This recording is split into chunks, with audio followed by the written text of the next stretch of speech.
ಸಮಸ್ತ ಜನಗಳೇ, ಇದು ವೀರಾಂಜನೇಯ ನೆಲೆಸಿರುವ ಅಡಕಮಾರಳ್ಳಿ ಆಂಜನೇಯ ಸ್ವಾಮಿ ಬಹಳ ಪ್ರಸಿದ್ಧವಾಗಿದೆ. ದಯವಿಟ್ಟು ಇವತ್ತು ಬೆನಕನ ಅಮಾವಾಸ್ಯೆ. ದಯವಿಟ್ಟು ಎಲ್ಲರೂ ಈ ವಿಡಿಯೋ ನೋಡಿದರೆ ಸಬ್ಸ್ಕ್ರೈಬ್ ಮಾಡಿ, ಕಾಮೆಂಟ್ ಕೊಡಿ, ಲೈಕ್ ಕೊಡಿ.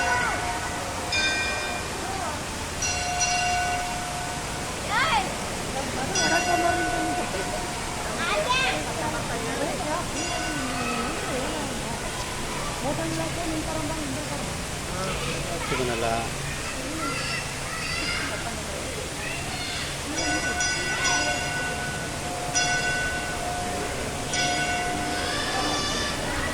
ವಿಡಿಯೋ ಮಾಡ್ತೀವಿ ಸರ್. ಆ ಕಡೆ ಬನ್ನಿ. ಅಲ್ಲೇ ನೀನು ಬಿಸಿ ಹಿಂದೆ ನೀರು ವಿಡಿಯೋ ಮಾಡ್ತಾರೆ.